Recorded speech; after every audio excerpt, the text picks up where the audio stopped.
Dear student, I am Rekha here, Assistant Professor, Department of Psychology, Government College for Women, Mandya. ಪ್ರೀತಿಯ ವಿದ್ಯಾರ್ಥಿಗಳೇ, ನಾನು ರೇಖಾ, ಸಹಾಯಕ ಪ್ರಾಧ್ಯಾಪಕಿ ಮನಃಶಾಸ್ತ್ರ ವಿಭಾಗ, ಸರ್ಕಾರಿ ಮಹಿಳಾ ಕಾಲೇಜು, ಮಂಡ್ಯ.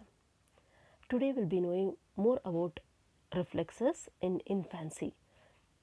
ಇವತ್ತು ನಾವು ಶೈಶವ ಅವಧಿಯಲ್ಲಿ ಇನ್ನೆಚ್ಚು ರಿಫ್ಲೆಕ್ಸಸ್ ಅಥವಾ ಪ್ರತಿವರ್ತಗಳ ಬಗ್ಗೆ ನಾವು ಇನ್ನೆಚ್ಚು ತಿಳ್ಕೊಳ್ತಾ ಹೋಗೋಣ. Recap of the previous session. ಹಿಂದಿನ ಸೆಷನ್ನಲ್ಲಿ ನಾವು ಶೈಶವ ಅವಧಿಯಲ್ಲಿ ಇನ್ನೂ ಕೆಲವು ರಿಫ್ಲೆಕ್ಸಸ್ ಬಗ್ಗೆ ತಿಳ್ಕೊಂಡಿದ್ವಿ. ಅದು ರೂಟಿಂಗ್, ಸಕ್ಕಿಂಗ್ ಮತ್ತು ಸ್ವಿಮ್ಮಿಂಗ್ ಬಗ್ಗೆ ಹೆಚ್ಚು ಇನ್ಫಾರ್ಮೇಷನ್ನ ತಿಳ್ಕೊಂಡಿದ್ವಿ. ಈ ಒಂದು ಸೆಷನ್ನಲ್ಲಿ ಇನ್ನು ಹೆಚ್ಚು ರಿಫ್ಲೆಕ್ಸ್ಗಳ ಬಗ್ಗೆ ನಾವು ತಿಳ್ಕೊಳ್ತಾ ಹೋಗೋಣ. ಅಂದರೆ ಶೈಶವಾವಧಿಯಲ್ಲಿ ಯಾವೆಲ್ಲ ಇನ್ನು ಮಿಕ್ಕ ರಿಫ್ಲೆಕ್ಸಸ್ ಯಾವೆಲ್ಲ ಆಗುತ್ತೆ ಅನ್ನೋದು ನಾವು ತಿಳ್ಕೊಳ್ತಾ ಹೋಗೋಣ. ಮುಖ್ಯ ಉದ್ದೇಶ, ಈ ಒಂದು ಸೆಷನ್ನಿನ ಮುಖ್ಯ ಉದ್ದೇಶ, objectives of the chapter it is the purpose to know the importance of reflexes in infants related to instinctive needs for survival and protection, evaluate a baby's neurological development by seeing whether certain reflexes are present or absent. ಈ ಒಂದು ಸೆಷನ್ನಿನ ಮುಖ್ಯ ಉದ್ದೇಶ ಬದುಕುಳಿಯುವಿಕೆ ಮತ್ತು ರಕ್ಷಣೆಗಾಗಿ ಸಹಜ ಅಗತ್ಯಗಳಿಗೆ ಸಂಬಂಧಿಸಿದ ಶಿಶುಗಳಲ್ಲಿನ ಪ್ರತಿವರ್ತನದ ಮಹತ್ವವನ್ನು ತಿಳಿದುಕೊಳ್ಳುವುದು ಇದರ ಮುಖ್ಯ ಉದ್ದೇಶ ಆಗಿದೆ. ಅದರಲ್ಲೂ ಕೆಲವು ಪ್ರತಿವರ್ತನೆಗಳು ಇವೆಯೋ ಅಥವಾ ಇಲ್ಲವೋ ಎಂಬುದನ್ನು ನೋಡುವ ಮೂಲಕ ಮಗುವಿನ ನರವೈಜ್ಞಾನಿಕ ಬೆಳವಣಿಗೆಯನ್ನು ಕೂಡ ನಾವು ಮೌಲ್ಯಮಾಪನ ಮಾಡಬಹುದು. ಅಂದರೆ ಅದು ನಾರ್ಮಲ್ ಆಗಿದೆಯಾ ಅಥವಾ ಏನಾದರೂ ತೊಂದರೆಗಳಿದೆಯಾ ಮಾನಸಿಕವಾಗಿ, ದೈಹಿಕವಾಗಿ ಅನ್ನೋದನ್ನು ನಾವು ನೋಡ್ತಾ ಹೋಗ್ಬೋದು. Session outcome: participants will be able to understand the importance of reflexes in the infants related to instinctive needs for survival and protection, able to evaluate a baby's neurological development by seeing whether certain reflexes are present or absent. The main content: infancy, reflexes, eye blinking, withdrawal reflex, Babinski reflex, Moro reflex, Palmer grasp reflex, tonic neck reflex, stepping reflex. ಇಲ್ಲಿ ಇನ್ನೂ ಕೆಲವು ಮುಖ್ಯ reflexes ಬಗ್ಗೆ ನಾವು ತಿಳ್ಕೊಳ್ತಾ ಹೋಗೋಣ ಈ ಒಂದು ಸೆಷನ್ನಲ್ಲಿ.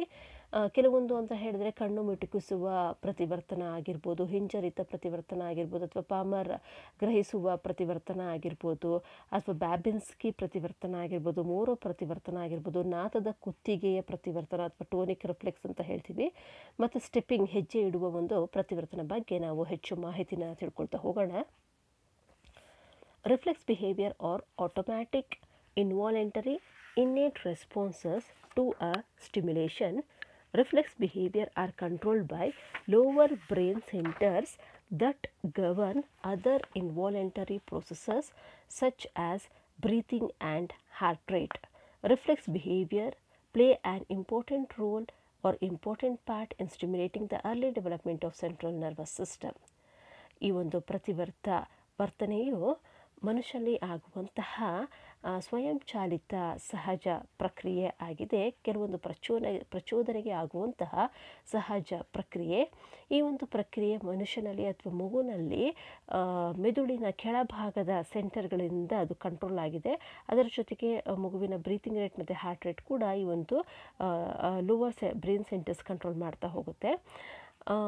And also we can see that reflex behavior plays an important part in stimulating the early development of central nervous system. ಕೇಂದ್ರ ನರಮಂಡಲ ವ್ಯವಸ್ಥೆನ ಅದು ಇನ್ನೂ ಪ್ರಚೋದನೆ ಮಾಡಿ ಬೆಳವಣಿಗೆಗೆ ಅವಕಾಶ ಮಾಡಿಕೊಡ್ತಾ ಹೋಗುತ್ತೆ ಈ ಒಂದು ರಿಫ್ಲೆಕ್ಸಸ್ ಅಥವಾ ಪ್ರತಿವರ್ತಗಳು ಅಂತಲೂ ಕೂಡ ನಾವು ಹೇಳ್ಬೋದು.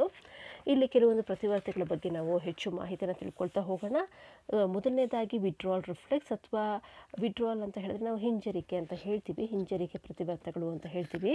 ಈಗ ಸಾಮಾನ್ಯವಾಗಿ ದೊಡ್ಡವರಾಗಿರ್ಬೋದು ಅಥವಾ ಮಗು ಆಗಿರ್ಬೋದು, ಒಂದು ಬಿಸಿಯಾದ ಪಾತ್ರೆ ಅಥವಾ ಬಿಸಿಯಾದ ಪದಾರ್ಥ ಅಥವಾ ಬೆಂಕಿನ ಮುಟ್ಟಿದ ತಕ್ಷಣ ನಾವು ಕೈಯನ್ನು ಹಿಂದಕ್ಕೆ ನಾವು ತಗೊಳ್ತೀವಿ. ಅದನ್ನು ನಾವು ವಿಡ್ರಾಲ್ ರಿಫ್ಲೆಕ್ಸ್ ಅಂತ ಕರಿತೀವಿ. It is a spinal reflex intended to protect the body from the damaging stimuli. ಅಂದರೆ ಇದು ಬೆನ್ನಿನ ಮೂಳೆಯ ಪ್ರತಿವರ್ತ ಅಂತ ಹೇಳ್ಬೋದು. ಸ್ಪೈನಲ್ ರಿಫ್ಲೆಕ್ಸ್ ಆ ಒಂದು ಕಶೇರುಮಣಿ ಅಥವಾ ಬೆನ್ನಿನ ಹುರಿನೇ ಆ ಒಂದು ಆ್ಯಕ್ಟಿವಿಟಿನ ತಗೊಳ್ಳುತ್ತೆ. ಯಾಕೆ ಅಂತ ಹೇಳಿದ್ರೆ ಬಿಸಿ ಮುಟ್ಟಿ ಆ ವ್ಯಕ್ತಿಗೆ ಅಥವಾ ದೇಹಕ್ಕೆ ಹಾನಿಯಾಗದಂತೆ ರಕ್ಷಿಸುತ್ತದೆ ಈ ಒಂದು withdrawal reflex. It is a polysynaptic reflex causing stimulation of sensory association and motor neurons. Eye blinking reflex. Blink reflex is stimulated by momentarily shining of bright light directly into the neonate's eyes, causing him or her to blink. So ಒಂದು ತೀಕ್ಷ್ಣವಾದ sharp ಆಗಿರುವಂತಹ ಬೆಳಕು ಕಣ್ಣಿಗೆ ಬಿದ್ದಾಗ ಸಣ್ಣ ಮಗು ಅಥವಾ ನವಜಾತ ಶಿಶು ತಕ್ಷಣ ತನ್ನ ಕಣ್ಣನ್ನು ಮಿಟುಕಿಸುತ್ತೆ ಅಥವಾ ಬ್ಲಿಂಕ್ ಮಾಡುತ್ತೆ. ಇದನ್ನು ಕೂಡ ನಾವು ಪ್ರತಿವರ್ತಗಳು ಅಂದರೆ ತನ್ನನ್ನು ತಾನು ರಕ್ಷಣೆ ಮಾಡಿಕೊಳ್ಳುವಂತಹ ಕೆಲವೊಂದು ಪ್ರತಿಕ್ರಿಯೆಗಳು, ಪ್ರಚೋದನೆಗೆ ತೋರುವಂತಹ ಪ್ರತಿಕ್ರಿಯೆಗಳು ಅಂತ ನಾವು ಹೇಳ್ಬೋದು. ಇನ್ನೊಂದು ಬ್ಯಾಬಿನ್ಸ್ಕಿ ರಿಫ್ಲೆಕ್ಸ್ ಅಥವಾ ಬ್ಯಾಬಿನ್ಸ್ಕಿ ಪ್ರತಿವರ್ತಗಳು ಅಂತ ನಾವು ಹೇಳ್ತೀವಿ. It's nothing but it's a reflex triggered by stroking one side of the infant's foot upward from the heel and across the ball of the foot. ಮಗುವಿನ ಪಾದನ ಒಂದು ಬೆರಳಿಂದ ಅಥವಾ ಕೈಯಿಂದ ನಾವು ಟಚ್ ಮಾಡಿದಾಗ, ಮುಟ್ಟಿದಾಗ ಅದು ಸಡನ್ನಾಗಿ ತನ್ನ ಬೆರಳುಗಳನ್ನೆಲ್ಲನೂ ಕೂಡ ಅಪ್ವರ್ಡಾಗಿ ರೈಸ್ ಮಾಡ್ತಾ ಹೋಗುತ್ತೆ. ತನ್ನ ಪಾದನ ಮುಂದೆ ಹಾಕಿ ಮೇಲ್ಗಡೆ ಈ ಅಪ್ವರ್ಡಾಗಿ ರೈಸ್ ಮಾಡ್ತಾ ಹೋಗುತ್ತೆ. ಅಂದರೆ ಯಾವುದೋ ಒಂದು ಪ್ರಚೋದನೆ ಬಂದಿದೆ ಅನ್ನೋ ಒಂದು ಇದರಿಂದ ತನ್ನ ರಕ್ಷಣೆ ಮಾಡ್ಕೊಳ್ಳೋಕ್ಕೆ ತೋರಿಸುವಂತಹ ಪ್ರತಿಕ್ರಿಯೆ ಅಂತ ನಾವು ಹೇಳ್ಬೋದು. The infant response to hyper extending the toes, the great toe flexes towards the top of the foot and the other toes fan towards. It generally becomes inhibited from the 6th to 9th month of post. ನಿಧಾನಕ್ಕೆ ಆ ಒಂದು ಪ್ರಕ್ರಿಯೆ ಒಂದು 6 ಅಥವಾ 9 ತಿಂಗಳಲ್ಲಿ ಅದು ನಿಧಾನಕ್ಕೆ ಅದು ಮರೆಯಾಗ್ತಾ ಹೋಗುತ್ತೆ. Moro reflex. The Moro reflex is often called a startle reflex. ಮೂರು ರಿಫ್ಲೆಕ್ಸ್ನ ನಾವು ಒಂಥರ ಚಕಿತಗೊಳಿಸುವ ಪ್ರಕ್ರಿಯೆ, ಪ್ರತಿವರ್ತನ ಅಂತಲೂ ಕೂಡ ಹೇಳ್ತೀವಿ. ಅಂದರೆ ಬೆಚ್ಚಿ ಬೀಳೋದು, ಮಗು ಏನಾದರೂ ಒಂದು ಜೋರಾದ ಶಬ್ದ ಕೇಳಿಸಿದಾಗ ಅಥವಾ ಏನೋ ಒಂದು ಶಾಕಿಂಗ್ ಒಂದು ಟಚ್ ಕೊಟ್ಟಾಗಿರ್ಬೋದು ಅಥವಾ ಸಡನ್ನಾಗಿ ಮಗುನ ಕೆಳಗಡೆ ಹಾಕಿದಾಗ ಆಗಿರ್ಬೋದು, ಒಂದು ರೀತಿಯಾದದ್ದು ಬೆಚ್ಚು ಬೀಳುತ್ತೆ, ಒಂದು ಮಗು ಬೆಚ್ಚುತ್ತೆ. ಅದನ್ನು ನಾವು ಮೋರೋ ರಿಫ್ಲೆಕ್ಸ್ ಅಂತ ಹೇಳ್ತೀವಿ ಅಥವಾ ಚಕಿತಗೊಳಿಸುವ ಪ್ರಕ್ರಿಯೆ ಅಂತಲೂ ಕೂಡ ನಾವು ಹೇಳ್ತಾ ಹೋಗ್ತೀವಿ. In response to the sound, the baby throws back his or her head, extend out his or her arms and legs, cries them, then pulls the arms and legs back. ಮಗು ತನ್ನ ಕೈಯನ್ನು ಮುಂದೆ ಮಾಡುತ್ತೆ, ಜೋರಾಗಿ ಕಾಲು ಅಥವಾ ಕಾಲು ಬೆರಳುಗಳನ್ನು ಕೂಡ ನೆಟ್ಟಿಗೆ ನೇರವಾಗಿ ಇಟ್ಕೊಳ್ಳುತ್ತೆ. ಒಂಥರ ಬಾಡಿನೆಲ್ಲ ಸ್ಟಿಫಾಗಿ ಇಟ್ಕೊಂಡು ಏನೋ ಒಂದು ಆಘಾತ ಆಯಿತು, ಯಾವುದೋ ಒಂದು ಡೇಂಜರ್ ಆಯಿತು, ಹಾನಿ ಆಯಿತು, ತನ್ನನ್ನು ತಾನು ರಕ್ಷಿಸ್ಕೊಳ್ಳೋದಕ್ಕೆ ಜೋರಾಗಿ ಆಳೋ ಹಾಗೆ ಮಾಡುತ್ತೆ. ಆ babies own cry can startle him or her and triggers this again. ಆ ಮಗುವಿನ ಅಳು ಮತ್ತೆ ಜೋರಾಗಿ, ಮಗುವಿನ ಅಳುವೇ ತಕ್ಷಣ ಅದಕ್ಕೆ ಮತ್ತೆ ಬೆಚ್ಚು ಬೀಳೋ ಹಾಗೆ ಮಾಡಬಹುದು. This reflex last until the baby is about 2 months. ಮಗು ಅರೌಂಡ್ 2 ತಿಂಗಳು ಆಗೋ ತನಕ ಈ ಒಂದು ಮೂರು ರಿಫ್ಲೆಕ್ಸ್ ಇರುತ್ತೆ ಅಂತಲೂ ಕೂಡ ನಾವು ಹೇಳ್ಬೋದು. ಮುಂದಿಂದು palmar grasp reflex, also known as grasping reflex. ಇದನ್ನು ನಾವು ಗ್ರಾಸ್ಪಿಂಗ್ ಅಥವಾ ಏನಾದರೂ ಒಂದು ಹಿಡಿಯುವಂತಹ ಒಂದು ಪ್ರತಿವರ್ತನ ಅಂತಲೂ ಕೂಡ ಹೇಳ್ಬೋದು. It is a primitive response, ಮೂಲ ಪ್ರಕ್ರಿಯೆಯಾಗಿದೆ ಇದು. That is present in not only in a new Born but also in the human babies, human being also, and it is in all primates. This grasp helps and allows the newborn babies to release a grip when the baby's palm is stroked or an object is placed on the hand. Apart from helping the newborn baby to have skin-to-skin contact with parents and siblings, this reflex is also one of the important parameters in determining the proper functioning and development of the nervous system. ಈ ಒಂದು reflex, ಈ ಒಂದು ಪ್ರತಿವರ್ತ ಬಂದು ಮಗುವಿನ ಒಂದು nervous system ಅಥವಾ ಮಗುವಿನ ನರ ವ್ಯವಸ್ಥೆ ಮಂಡಲ ಸರಿಯಾಗಿ ಕೆಲಸ ಮಾಡ್ತಾ ಇದೆಯಾ, ನಾರ್ಮಲ್ ಆಗಿದೆಯಾ, ಸರಿಯಾಗಿ ಕಾರ್ಯಾಚರಣೆ ಮಾಡ್ತಿದೆಯಾ ಅನ್ನೋದನ್ನು ಕೂಡ ಹೇಳ್ತಾ ಹೋಗುತ್ತೆ. ಅಂದರೆ ಬೆರಳು ಇಟ್ಟ ತಕ್ಷಣ ಮಗುವಿನ ಅಂಗೈಯಲ್ಲಿ ಒಂದು ನಾವು ಸಣ್ಣದಾಗಿ ಟಚ್ ಮಾಡಿದಾಗ ಬೆರಳಿಟ್ಟ ತಕ್ಷಣ ಅದು ಕೈಗಳನ್ನ ಮುಚ್ಕೊಳ್ಳುತ್ತೆ. ಇದು ಒಂದು ತನ್ನನ್ನು ತಾನು ರಕ್ಷಣೆ ಮಾಡಿಕೊಳ್ಳುವಂತಹ ಒಂದು ಪ್ರತಿಕ್ರಿಯೆ, ಮೂಲವಾದ ಪ್ರತಿಕ್ರಿಯೆ. ಮತ್ತು ಎಲ್ಲ ಒಂದು ಆರ್ಗ್ಯಾನಿಸಮ್ಸ್ನಲ್ಲೂ ಎಲ್ಲ ಒಂದು ಸಣ್ಣ ಪ್ರಾಣಿಗಳಲ್ಲಾಗಿರ್ಬೋದು ಇದನ್ನು ನಾವು ನೋಡಬಹುದು, ಈ ರೀತಿಯಾದ ರಿಫ್ಲೆಕ್ಸಸ್ನ ಅಂತಲೂ ಕೂಡ ನಾವು ಹೇಳ್ತಾ ಹೋಗ್ಬೋದು. Tonic neck reflex: when a baby's head is turned to one side, the arm on that side stretches out and the opposite arm bends up at the elbow. This is often called as fencing position. This reflex lasts until the baby is about 5 to 7 months old. Tonic neck reflex ಅಥವಾ ನಾವು ಇದನ್ನು ನಾದದ ಕುತ್ತಿಗೆಯ ಪ್ರತಿವರ್ತನ ಅಂತ ನಾವು ಹೇಳ್ತೀವಿ.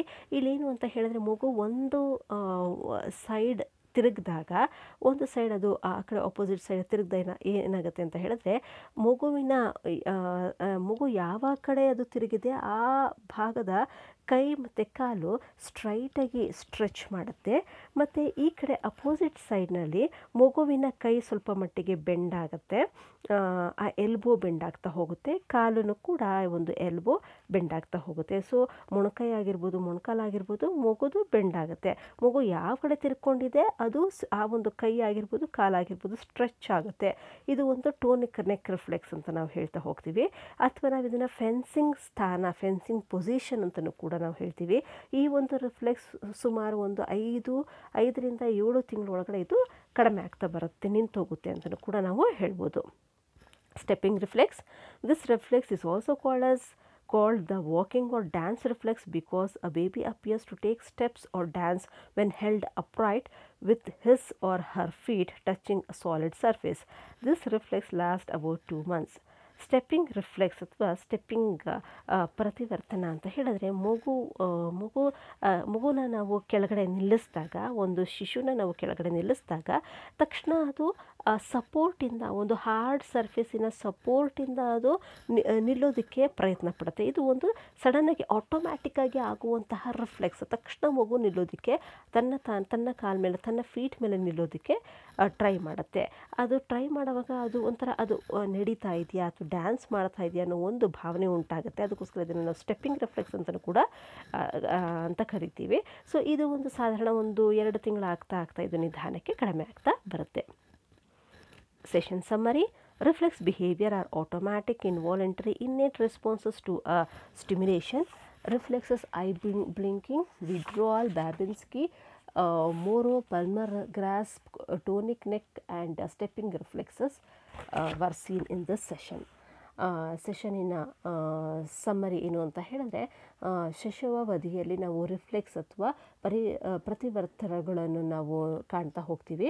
ಅದರಲ್ಲೂ ಕೂಡ ಈ ಪ್ರತಿವರ್ತನೆಗಳು ಬಂದು ಇದು ಸ್ವಯಂಚಾಲಿತ ಸಹಜ ಪ್ರಕ್ರಿಯೆ ಆಗಿದೆ. ಇದರಲ್ಲಿ ಹಲವಾರು ಪ್ರತಿವರ್ತನೆಗಳನ್ನು ನೋಡ್ತಾ ಹೋಗ್ತೀವಿ. ಅದರಲ್ಲಿ ಕೆಲವೊಂದನ್ನು ನಾನಿಲ್ಲಿ ಎಕ್ಸ್ಪ್ಲೇನ್ ಮಾಡಿದ್ದೀನಿ. So thanks for giving this opportunity. Thank you one and all.